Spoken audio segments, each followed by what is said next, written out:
السلام علیکم ورحمۃ اللہ وبرکاتہ۔ امید کرتا ہوں کہ آپ سب خیر و عافیت سے ہوں گے۔ آج جس ٹاپک پر ہمیں بات کرنی ہے وہ بہت اہم ہے کہ ایم اے عربک یا بی ایس عربک کس کو کرنا چاہیے، اور اگر کوئی کرنا چاہتا ہے تو اس کو کیا کیا چیزیں اس کے پاس ضروری ہیں۔ ہم سبجیکٹ کو جب سلیکٹ کرنے لگیں تو اس وقت ہمیں کن باتوں کا خیال رکھنا چاہیے، اور اس کا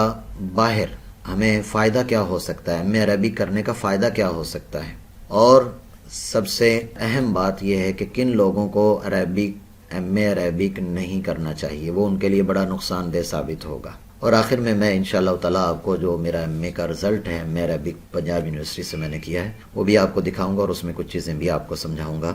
کہ یہاں ان چیزوں کا خیال رکھنا ضروری ہے۔ تو ہم سب سے پہلے اس حوالے سے بات کر لیتے ہیں کہ ایم اے عربک کرنے والوں کو فائدہ کیا ہوتا ہے۔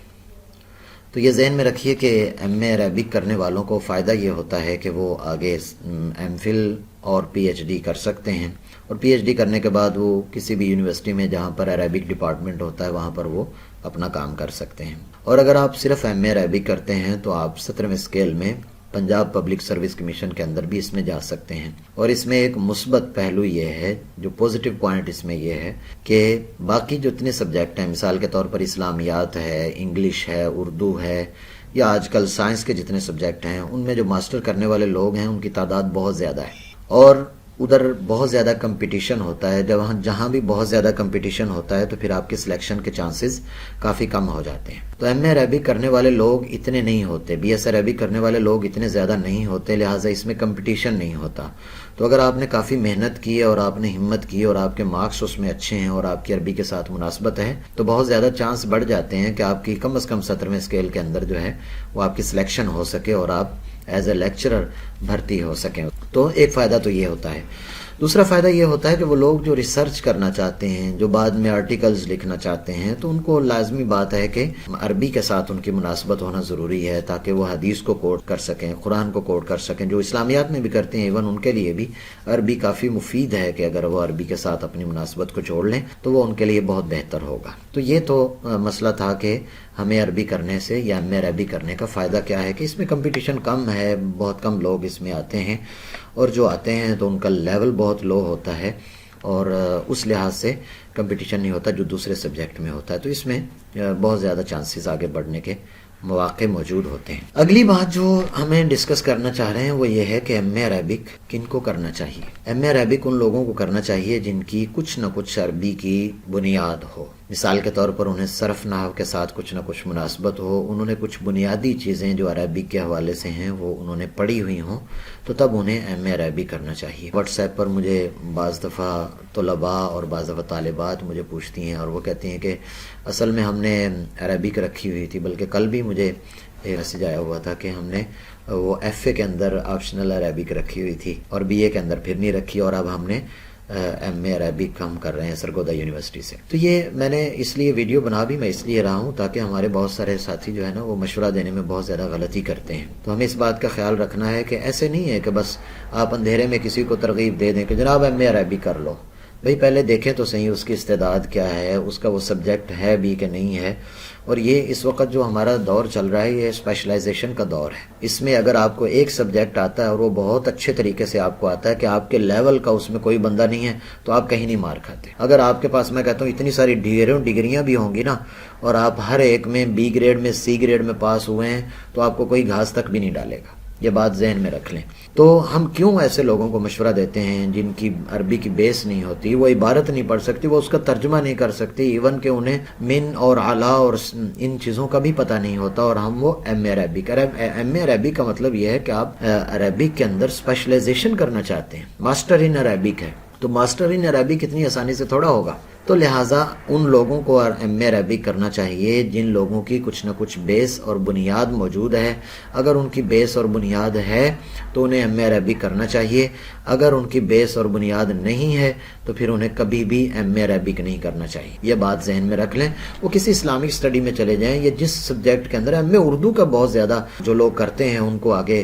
مواقع مل جاتے ہیں۔ اگر ہم نے نوکری کرنی ہے تو پھر اس کا بھی تو تھوڑا سا ایک ڈھنگ کے ساتھ جو ہے نا ہم اس کا انتخاب کریں نا۔ ایسے تو نہ ہو کہ کسی نے ہمیں کہا ادھر کو نکل جاؤ، ہم ادھر کو چلے گئے، دوسرے نے کہا ادھر کو چلے جاؤ، ہم ادھر کو چلے گئے، تو یہ بہت غلط بات ہے، اس میں آپ کا ٹائم بہت زیادہ ضائع ہوتا ہے۔ جب آپ نے یہ طے کر لیا کہ آپ کو ایم اے عربک کرنا ہے تو کسی ایسے بندے سے مشورہ کریں جس نے پہلے ایم اے عربک کیا ہوا ہو، کیونکہ وہ آپ کو بہتر بتلا سکتا ہے کہ کون کون سی اس میں کتابیں ہیں، کون سے فوائد اس میں ہیں، اور کون سے سبجیکٹ آپ نے اس میں سلیکٹ کرنے ہیں۔ کیونکہ سب سے پہلے جب آپ نے ارادہ کر لیا تو اب آپ کو جو سبجیکٹ ہیں، کچھ آپ یعنی اختیاری مضامین ہوتے ہیں، اس میں آپ کو اختیار ہوتا ہے کہ آپ اس میں کیا رکھنا چاہتے ہیں۔ تو جیسے ایک تاریخ اسلامی بھی رکھی جا سکتی ہے، اور ترجمہ باللغتین یعنی دو زبانوں میں، عربی ٹو انگلش اور انگلش ٹو عربی، یہ والا بھی اختیار ہوتا ہے۔ پنجاب یونیورسٹی کے اندر یہ ہے، میں آگے آپ کو اپنے مارکس اس میں دکھاتا ہوں مطلب کس ترتیب سے آتا ہے۔ تو یہ اس بندے سے مشورہ کریں جو کم از کم عربی کے بارے میں جانتا ہے، جس نے ایم اے عربی کیا ہوا ہے۔ ہم مشورہ اس سے کرتے ہیں جس نے ایم اے عربی کیا نہیں ہے اور وہ سمجھتا ہے کہ بس یہ آسان ہی ہوں گی۔ بعض کتابیں اس میں کافی مشکل ہیں ایم اے عربی کے اندر، جیسے الشعر العربی ہے، وہ کافی حد تک مطلب ایک عام بندہ اس میں پاس ہونا اس کے لیے اتنا آسان نہیں ہوتا۔ میں یہ نہیں کہتا کہ ناممکن ہے، لیکن اتنا آسان نہیں ہوتا، لہٰذا اس بات کا بھی بڑا خیال رکھیں۔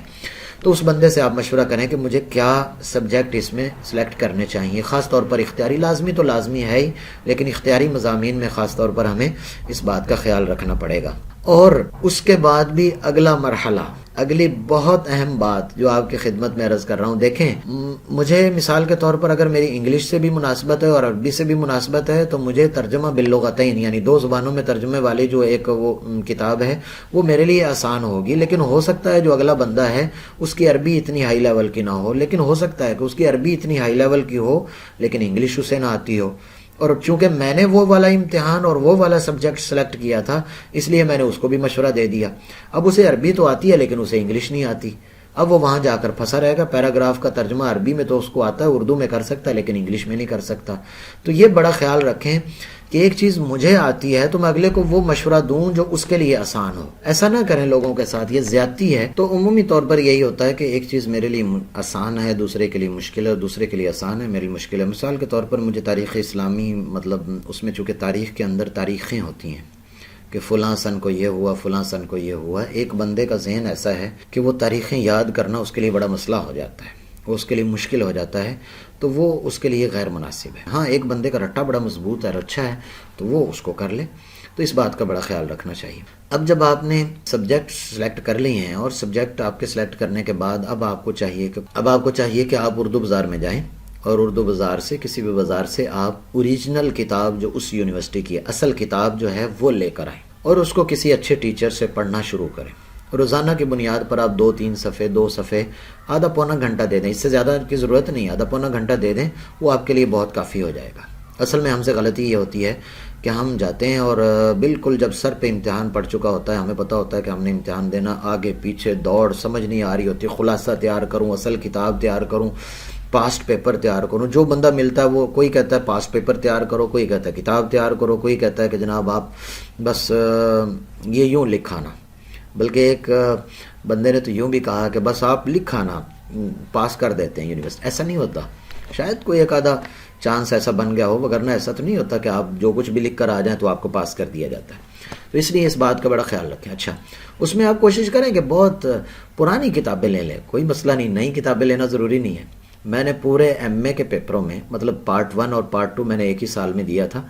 تو ان دونوں ایم اے کے لیے مجھے یاد ہے میں نے صرف ایک کتاب خریدی اور وہ میرے پاس ابھی بھی نئی پڑی ہوئی ہے، الشعر العربی کے نام سے۔ یہ وہ کتاب ہے، یہ دیکھیے الشعر العربی، صرف میں نے یہ والی کتاب نئی خریدی تھی، اس کے علاوہ میں نے کوئی کتاب بھی نئی نہیں خریدی، بلکہ پرانی اولڈ بکس وہاں سے لیں اور ان کو تیار کرنا شروع کیا، اور بہت کم وقت میں نے تیار کر لیا الحمدللہ۔ تو بہرحال میں آپ کو عرض کر رہا ہوں پرانی کتابیں لے لیں اور اصل کتاب سے تیاری شروع کریں۔ غلطی یہ ہوتی ہے کہ ہم خلاصوں کے پیچھے پڑھتے ہیں، خلاصوں میں پھر لمبی کہانیاں، اور تو اصل کتاب کو سب سے پہلے تیار کریں، پھر آپ جو پاسٹ پیپر ہیں ان کو باقاعدگی سے حل کریں، اور پھر حل کرنے کا طریقہ بھی جانیں، کسی کو سوالات حل کر کے وہ دکھائیں۔ یہاں پر بھی ایک مسٹیک ہم سے ہوتی ہے، غلطی ہوتی ہے، وہ یہ ہوتی ہے کہ ہم سمجھ رہے ہوتے ہیں کہ ہمیں آتا ہے، لیکن آنے کے بعد یہ ہوتا ہے کہ ہم جب لکھنے بیٹھتے ہیں تو وہ ہم سے آگے پیچھے ہو جاتا ہے۔ اس لیے پریکٹس، جب بھی کوئی ایم اے عربی کا آپ نے سوال تیار کر لیا ہے، جب آپ پاسٹ پیپر حل کر رہے ہیں تو کوشش کریں بیٹھ کر کے اس کو خود سے لکھیں، اگر آپ لکھ لیں گے نا تو اب آپ کے ذہن میں یہ راسخ ہو چکا ہے، اب آپ اس کو بہت بآسانی وہاں پر لکھ سکیں گے۔ پاسٹ پیپر حل کرنے کے بعد اب آپ کو پورا اس کا طریقہ کار، اس کا پیٹرن اور وہ ساری چیزیں جاننا ضروری ہیں۔